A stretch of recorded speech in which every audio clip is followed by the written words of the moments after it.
अस्सलाम वालेकुम everyone, this is Mia Akbar. Hopes आप सब लोग ठीक होंगे और मेरी वीडियोस आपको पसंद आ रही होंगी। आज जी हम लोग एजुकेशन 201 का लेसन नंबर 3 कर रहे हैं। फर्स्ट 2 हमने कंप्लीट कर दिए थे। मुझे उम्मीद है कि आपको हर चीज़ उसमें भी समझ आ गई होगी। लेसन नंबर 3 जो है वो बिहेवियरिज्म के बारे में है। यानी कि अब हम जब लेसन नंबर 3 में देखेंगे ना, तो हम बिहेवियर लर्निंग थ्योरी के बारे में बात करेंगे। हम देखेंगे इसके कोर कॉन्सेप्ट्स क्या थे, इसकी एक्सपेरिमेंट्स क्या थे, किन्होंने इस स्कूल ऑफ थॉट को शुरू किया था। सब कुछ हम इस लेसन में देख लेंगे बिहेवियरिज्म के बारे में। शुरुआत में टॉपिक 13 है जी हमारे पास कॉन्सेप्ट। कॉन्सेप्ट्स की जब हम बात करते हैं ना, तो हमें पता होना चाहिए कि ये जो बिहेवियर लर्निंग थ्योरी है, ये बेसिकली स्टडी है एक्सटर्नल बिहेवियर की। अब होता कुछ यूँ है कि जो साइकोलॉजिस्ट थे जिन्होंने ये थ्योरी स्टार्ट की थी, बनाई थी, उनके नज़दीक इंसान तब सीख सकता है जब उसका दिमाग बिल्कुल साफ सुथरा हो, खाली हो। यानी उससे पहले उसके दिमाग में कोई ख्याल ना हो। जब वो खाली होगा, बिल्कुल क्लीन होगा, तो वो आसानी से अडॉप्ट कर सकता है चीज़ें। हम लोगों ने शुरुआत में देखा था ना, लेसन नंबर 2 में था कि बिहेवियरिज्म के अकॉर्डिंग थिंकिंग या ख्वाब ख्यालात नथिंग डजंट एग्जिस्ट। तो यूं हम आगे जब बढ़ते हैं तो हमें पता चलता है कि thinking does not have to take place for person to learn. अब यही बात बेविज्म के बारे में बताया गया कि सोचने के अमल से हम लोग ये नहीं कह सकते कि कौन सा इंसान कितना इल्म हासिल कर सका है, कितना समझ सका है। लर्नर जो होता है वो हमेशा अपनी एनवायरनमेंट के अंदर जो स्टिमुलस होता है उसके रिस्पॉन्स के अकॉर्डिंग सीखता है। अगर हम बात करते हैं कि एक्शन, अब जब हम कह रहे हैं ना कि एक्शन से इंसान जो है वो जल्द सीखता है एक्शन से बनिस्बत इमोशन थॉट से। टॉपिक 14 है जी हमारे पास बेसिक एजम्पशन। अब बेसिक एजम्पशंस क्या थी बिहेवियरिज्म के बारे में, तो यहाँ पे हमें बताया गया कि जो लर्निंग है ये मैनिफेस्टेड है किस चीज़ के, by change in behaviour. Behaviour के चेंज के साथ साथ जुड़ी हुई है लर्निंग। जो इन्वायरमेंट है ना वो शेप करता है बिहेवियर। यहाँ पे हमें एक और चीज़ बताई गई कि प्रिंसिपल ऑफ कॉन्टिग्यूटी जो है वो इसके अंदर बिहेवियरिज्म के अंदर आता है। यानी कि अगर हम कॉन्टिग्यूटी के बारे में बात करते हैं, तो यानी कि ऐसे दो इवेंट जो एक ही टाइम में अक्कर हुए हों और उनकी मतलब सिम्टम्स सारे एक जैसे ही हों, तो इसे हम डिस्कस करते हैं। इसके बाद ही रीइंफोर्समेंट एक ऐसी चीज़ है जिससे सेंट्रल पॉइंट बताया गया है लर्निंग प्रोसेस का इस थ्योरी के अंदर, यानी बिहेवियरिज्म के अंदर। हम फर्दर जब मूव करेंगे ना, तो हमें पता चलेगा कि बाकी जो थ्योरी थी वो थोड़ी डिफरेंट थी इससे। अब हम देखते हैं टॉपिक 15, द प्रोसेस।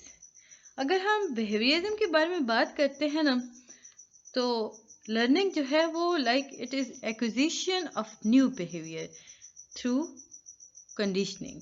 यानी यहाँ ये बात कही गई कि जो लर्निंग है वो एक ऐसी चीज़ है जो आपके अंदर एक नए बिहेवियर को बनाती है। किस तरह? Through conditioning. अब कंडीशनिंग क्या है? ये एक ऐसा प्रोसेस है जिसमें बिहेवियर को मॉडिफाई किया जाता है। किसी सब्जेक्ट्स को एसोसिएट कर दिया जाता है विद डिज़ायर बिहेवियर। और मतलब यूँ समझ लें कि आप चाहते हैं कि आपके पसंद का स्टूडेंट रिस्पॉन्स दे, तो आप उस पर कंडीशनिंग कर रहे होते हैं। वो जो प्रोसेस आप कर रहे होते हैं ना उसे अपने अकॉर्डिंग लाने के लिए, तो उसे कंडीशनिंग कहा जाता है। ये बहुत सिंपल करके मैंने आपको बता दिया।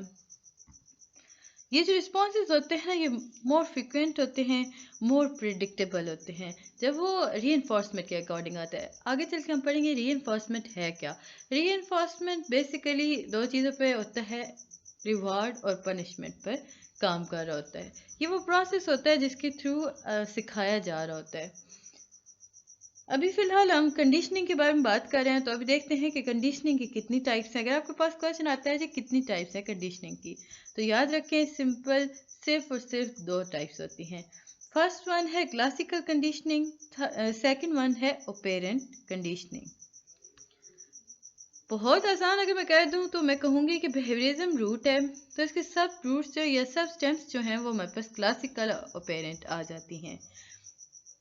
पूरे की पूरी थ्योरी दो चीज़ों पर मुश्तमिल है। फर्स्ट वन है जी क्लासिकल, सेकंड वन है ऑपेरेंट। अब हम देखते हैं क्लासिकल कंडीशनिंग है क्या। अब क्लासिकल कंडीशनिंग के अंदर जब हम आते हैं तो हम देखते हैं कि एसोसिएशन के बारे में बात की जा रही है।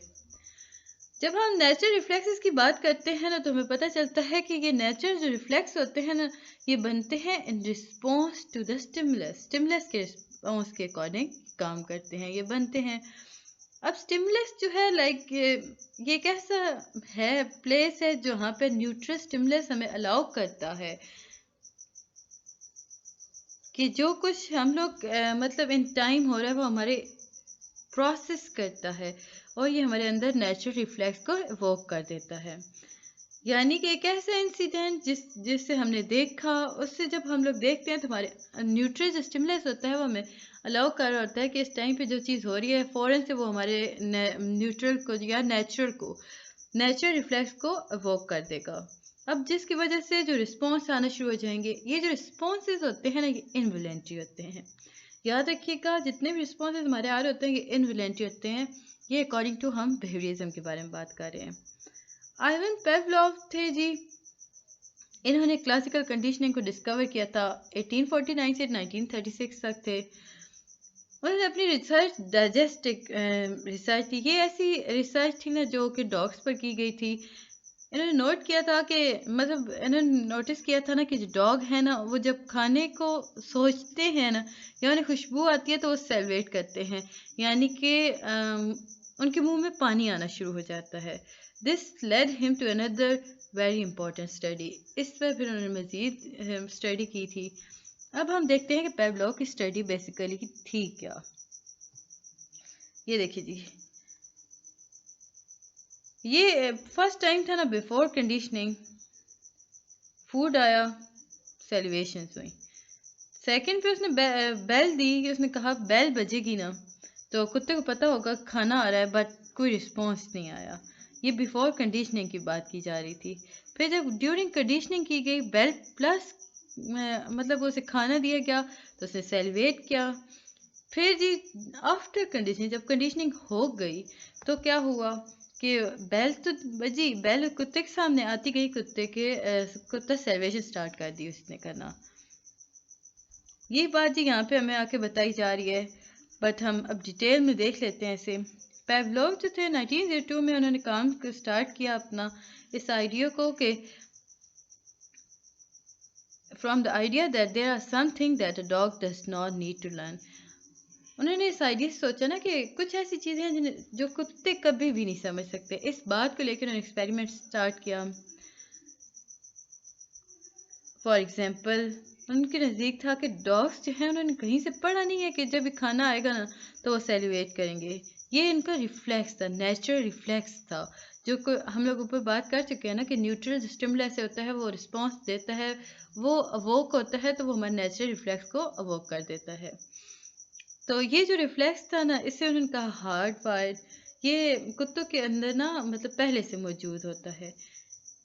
अब जब हम वेरियस टर्म की बात करते हैं ना तो ये एक अनकंडीशनल रिस्पॉन्स था ना कि स्टिमुलस जो था वो रिस्पॉन्स तो कर रहा है बट इसकी मतलब इसकी कनेक्शन रिक्वायर्ड नहीं है लर्निंग के लिए। तो हम लोग इस बात को लिखते हैं जी, वेरियस जो लिखते थे इस बात को अनकंडीशनल स्टिमुलस अनकंडीशनल रिस्पॉन्स। यानी अनकंडीशनल स्टिमुलस अगर आप उन्हें प्रोवाइड करेंगे ना, प्रेजेंट करेंगे डॉग को या किसी भी एनिमल किसी को भी, तो आपके पास अनकंडीशनल रिस्पॉन्स आएगा। अब यहाँ पे जी उसने एक्सपेरिमेंट किया। पेवलोव ने क्या किया कि उसने अनकंडीशनल रिस्पॉन्स को ना देखने के लिए डॉग को प्रेजेंट किया जी एक बाउल जिसके अंदर फूड था। अब उसने मुहैया किया कि उनकी सेल्वेशन सेक्रीशन जो है वो कितनी हो रही है। जब पेवलोव ने देखा कि जब ऑब्जेक्ट उसके सामने कुत्ते के सामने आया, मतलब खाना था ना उस कुत्ते का, तो उसने ट्रिगर किया कि कुछ रिस्पॉन्स तो आया, बट उसने रियलाइज़ किया कि ये इतना इंपॉर्टेंट साइंटिफिक डिस्कवरी फ़िलहाल नहीं है। तो फिर उसने दोबारा रिसर्च करना शुरू की। फिर जब उसने दोबारा ये सब किया तो उसे पता चला ये तो काफ़ी इंपॉर्टेंट है। तो उसने एक डिस्कवरी के लिए इस पे वर्क करना शुरू कर दिया। उसके बाद उसने अपनी पूरी ज़िंदगी इस बात पे लगा दी कि वो स्टडी कर रहा था, अब लर्निंग की टाइप्स को स्टडी करता रहा। Pavlov knew the same how the dog in his lab had learned to associate food with his lab assistant. अब पेवलोव ने देखा कि किसी भी अंदाज में ना कुत्ते जो है ना, उसकी जो लैब के अंदर जो कुत्ते मौजूद हैं ना, उन्होंने सीख लिया है खाने को असिस्ट करना या एसोसिएट करना खाने को, कैसे वो खाने को देखती वो उन्हें सेलिब्रेशन स्टार्ट हो जाती है।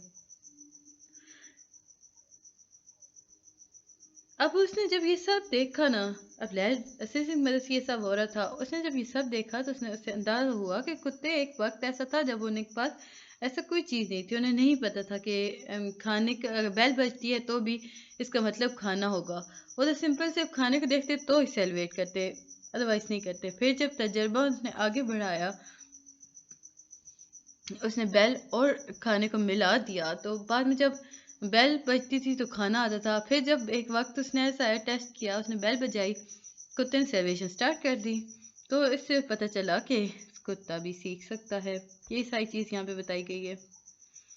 अब हम बढ़ते हैं आगे। हमारे पास साइकोलॉजिस्ट हैं जी, दो आ चुके हैं, वाटसन एंड लिटिल एल्बर्ट के स्टडी। अच्छा, लिटिल एल्बर्ट का ये जो एक्सपेरिमेंट था ना, ये एक ऐसा एक्सपेरिमेंट था जो कंट्रोवर्शियल था।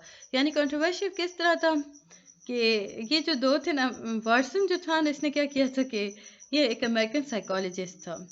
ये इस बात किया करता था साइकोलॉजी ऑफ लर्निंग की। उसने ना एक एक्सपेरिमेंट किया था लिटिल एल्बर्ट पर। हॉस्पिटल में गया ना तो एक औरत आई थी, उसके साथ छोटा सा बच्चा था। बेसिक मैं आपको इसका बता देती हूँ, आगे जाकर हम डिस्कस कर लेंगे पूरा जब इसका लेक्चर आएगा। बच्चा था ना तो उसकी मदर जो थी ना, वो लेने गई थी मेडिसिन बच्चे को वहीं छोड़ के। तो इसने जी फ़ौरन से उसके साथ एक्सपेरिमेंट कर दिया, जिसका नतीजा क्या हुआ, मतलब उसका नतीजा तो उसे मिल गया, बट बच्चा डर गया और उस पर काफ़ी केस भी चले, क्योंकि मदर ने रिपोर्ट करा दिया कि उसके बच्चे को इस आदमी ने डरा दिया। ये 9 मंथ का छोटा सा बच्चा था। इस हिसाब से पहले ना उसने क्या किया, उसने वाइट रेड दिखाया। बच्चे को नहीं पता था कि वाइट रैट है क्या चीज़, यानी सफ़ेद चूहा था। उसने रिएक्ट नहीं किया। नेक्स्ट स्टेप पे उसने क्या किया, उसने वही सफ़ेद चूहा उसको दिखाया, उस बच्चे के सामने रखा और साथ एक बहुत ऊंची आवाज़ प्रोड्यूस की, और ये काम बार बार करता रहा। अब इसका नतीजा क्या हुआ, अब जब बच्चा जब इस सफ़ेद चूहे को देखता वो रोना शुरू कर देता। क्यों? क्योंकि उस बच्चे ने लर्न किया था कि सफ़ेद चूहा जो है उसकी स्केरी आवाज़ है, यानी उसकी स्केरी नॉइस है, उसे डर लगना शुरू हो गया था। तो इस वजह से वो रिपीट करने पर रोना शुरू कर देता, या उसे वाइट माउस को देख के रोना शुरू कर देता था। वो ज़रा ये साइकोलॉजिस्ट जो होते हैं इनका दिमाग ख़राब होता है। तो इस वजह से लेसन नंबर 4 पे हम चलते हैं जल्दी से। मुझे उम्मीद है कि आपको ये सारी चीज़ें समझ आ रही होंगी। Operant conditioning. अब हम बढ़ते हैं ऑपरेंट कंडीशनिंग की तरफ। Operant conditioning basically instrumental conditioning कहा जाता है इसे। ये एक ऐसी टाइप है जिसमें इंडिविजुअल जो होता है उसका जो बिहेवियर होता है वो मॉडिफाई किया जाता है एंटीसीडेंट और कॉन्सिक्वेंसेस के अकॉर्डिंग। ऑपरेंट कंडीशनिंग को अगर हम डिस्टिंग्विश करें क्लासिकल कंडीशनिंग के, तो हम देखते हैं कि ऑपरेंट जो है वो इंस्ट्रूमेंटल कंडीशनिंग है, और on the other hand classical conditioning जो है वो रिस्पॉन्डेड कंडीशनिंग है, यानी कि फ़ौरन से रिस्पॉन्ड आ जाता है। ऑपरेंट कंडीशनिंग जो है वो डील करती है with reinforcement and punishment to change behaviour. अगर हम देखते हैं क्लासिकल कंडीशनिंग के अंदर, तो वहाँ पे रिवॉर्ड और पनिशमेंट वाला हिसाब नहीं था। सो पेरेंट के अंदर हम रीइंफोर्समेंट या पनिशमेंट देते हैं। अब यहाँ पे हमारे पास एक और एक्सपेरिमेंट आता है जी, B.F. स्किनर का, स्किनर बॉक्स। B.F. स्किनर जो थे उन्होंने इजाद किया था जी ऑपरेंट कंडीशनिंग को।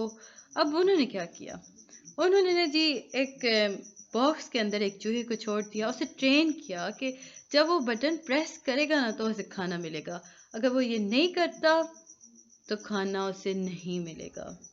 उसने देखा उस बी स्किनर ने ना देखा कि जो बिहेवियर है ना वो परसीव किया जा सकता है बाय स्टिमुलस, जैसे कि वाटसन और पेवलोव ने मेंटेन किया था।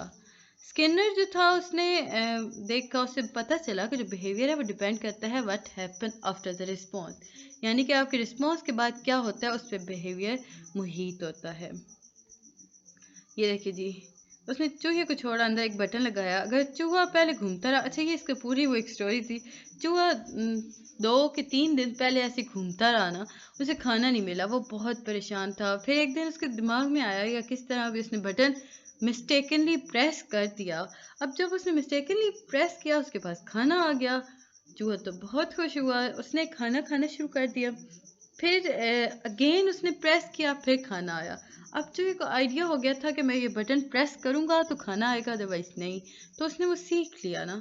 तो ये था जी बी.एफ. स्किनर का स्किनर बॉक्स एक्सपेरिमेंट। अगर आपके पास आता है स्किनर बॉक्स एक्सपेरिमेंट डिफाइन करें, डिस्कस करें, तो आप उसके अंदर ये सारी कहानी लिखेंगे।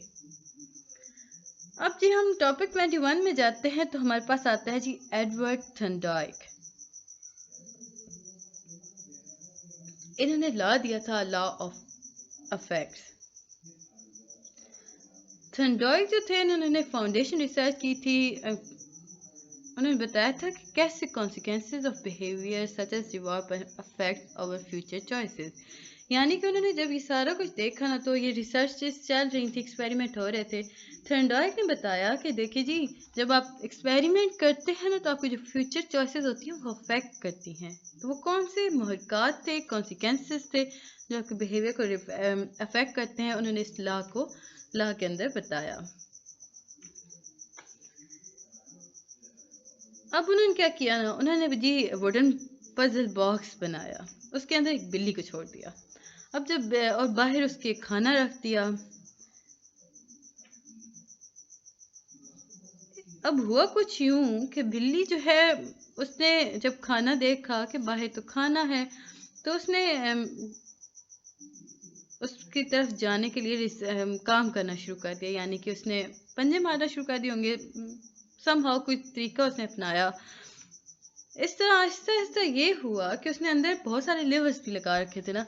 बिल्ली ने एक बटन दबाया, कोई फ़र्क नहीं पड़ा, दूसरा दबाया, कोई फ़र्क नहीं पड़ा, तीसरा दबाया, कोई फ़र्क नहीं पड़ा। आहिस्ता आहिस्ता बिल्ली मैनेज करना शुरू हो गई।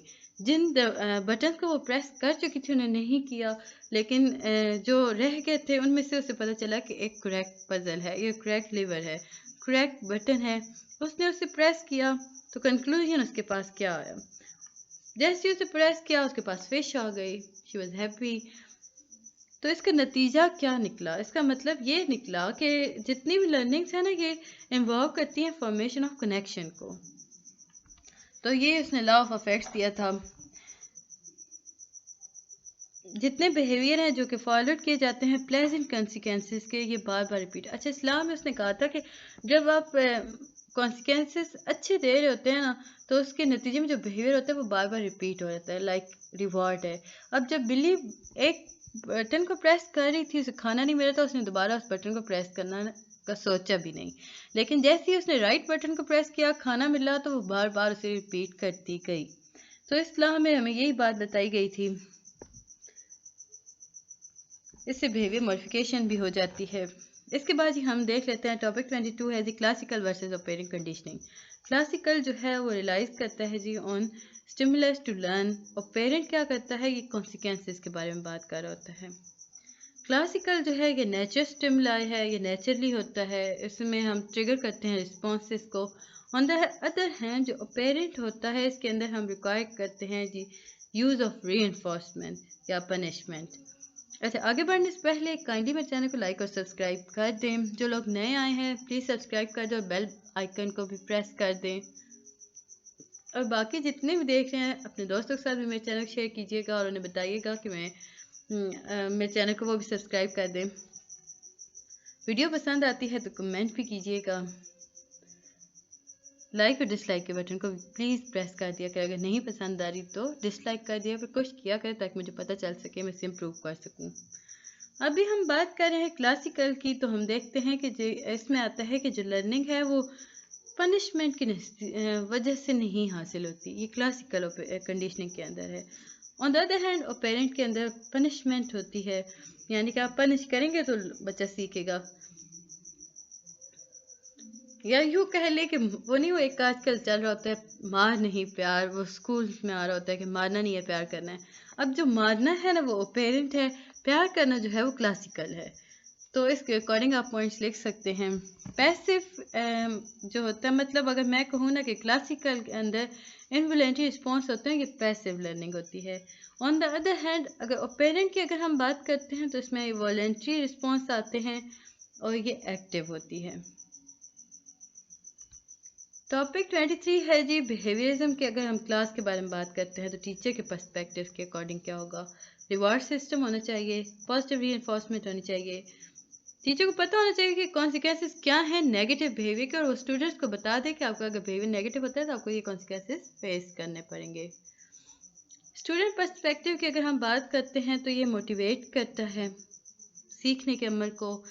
अब क्या चीज़ मोटिवेट करती है? जब उन्हें रिवार्ड मिलता है तो उन्हें मोटिवेशन मिलती है। अब जब उन्हें एक दफ़ा रिवार्ड मिला तो वो उससे बेहतर करने की कोशिश करते हैं ताकि बेहतर हो सके।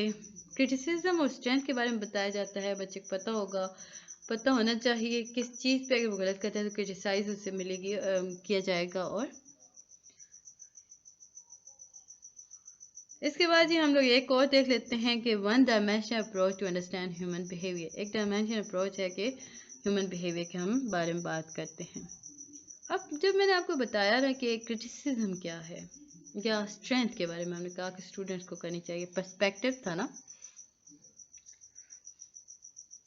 अब जब हम इसमें वन डायमेंशन अप्रोच के बारे में बात करते हैं ह्यूमन बिहेवियर की, तो हम एज अ टीचर आपको पता होना चाहिए कि आप कभी बच्चों के मूड्स, थॉट्स और फीलिंग को रखते हुए क्रिटिसाइज नहीं करें। जब आप ऐसा करते हैं ना तो बच्चा सीखने के अमल से बहुत दूर चला जाता है। तो ये था जी लेसन नंबर 4। मुझे उम्मीद है कि आपको हर चीज़ समझ आ गई होगी। मिलते हैं जी नेक्स्ट वीडियो में, तब तक के लिए अल्लाह हाफिज़।